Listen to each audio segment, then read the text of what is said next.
Hello everyone, আসসালামু আলাইকুম। Welcome back to my channel. আজকে আমি আপনাদেরকে দেখাবো কলা শিম কীভাবে ভাজি করতে হয় তারই একটি রেসিপি। তো চলুন দেখে নেওয়া যাক কীভাবে ভাজি করতে হয়। এখানে আমি নিয়ে নিয়েছি 500 মতো কলা শিম। ভালো করে পরিষ্কার করে ধুয়ে নিয়েছি এটা।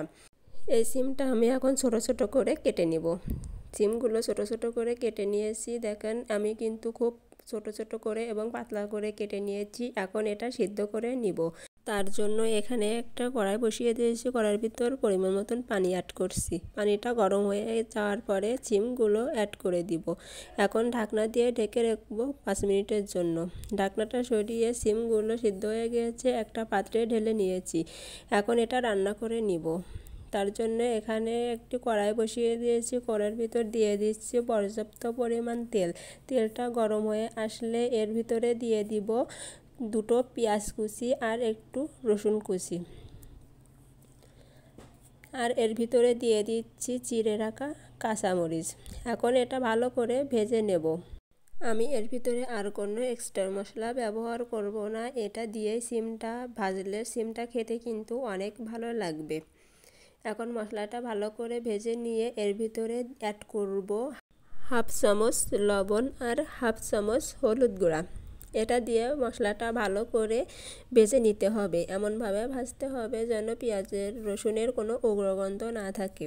পেঁয়াজ রসুনটা একটু ব্রাউন কালার করে ভেজে নিতে হবে। মশলাটা ভালো করে ভাজলে তারপরেই কিন্তু শিমটা খেতে অনেক ভালো লাগবে। এখন আমার এটা অনেক সুন্দর করে ভাজা হয়ে গিয়েছে। এখন এর ভিতরে অ্যাড করে দেব সেই সিদ্ধ করে রাখা শিমটা দিয়ে মশলার সাথে ভালো করে মিশিয়ে নিতে হবে। চুলার তাপমাত্রা একটু কমিয়ে শিমটা অনেকক্ষণ ধরে ভাজতে হবে, তাহলে শিমটা খেতে কিন্তু অনেক ভালো লাগবে। এখন মশলার সাথে মিশিয়ে ভালো করে নাড়াচাড়া করে নিচ্ছি। শিমটা আগে থেকেই সিদ্ধ করে নিতে হবে। শিমটা আগে থেকেই সিদ্ধ না করলে কিন্তু এটা ভালো করে সিদ্ধ হবে না। এজন্য আগে থেকে সিদ্ধ করে নিতে হবে। যারা খেতে পছন্দ করে না এই শিমটা এভাবে একদিন ভাজি করে খেলে দেখবেন অনেক ভালো লাগবে। শিমটা আমার কিন্তু প্রায় রান্না করা হয়ে গিয়েছে। এখন ভালো করে একটু নেড়ে চেড়ে এগুলা নামিয়ে নেব।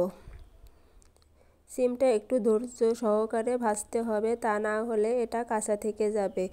এখন কিন্তু শিমটা আমার ভাজি হয়ে গিয়েছে। এখন আপনাদের পরিবেশন করে দেখাবো।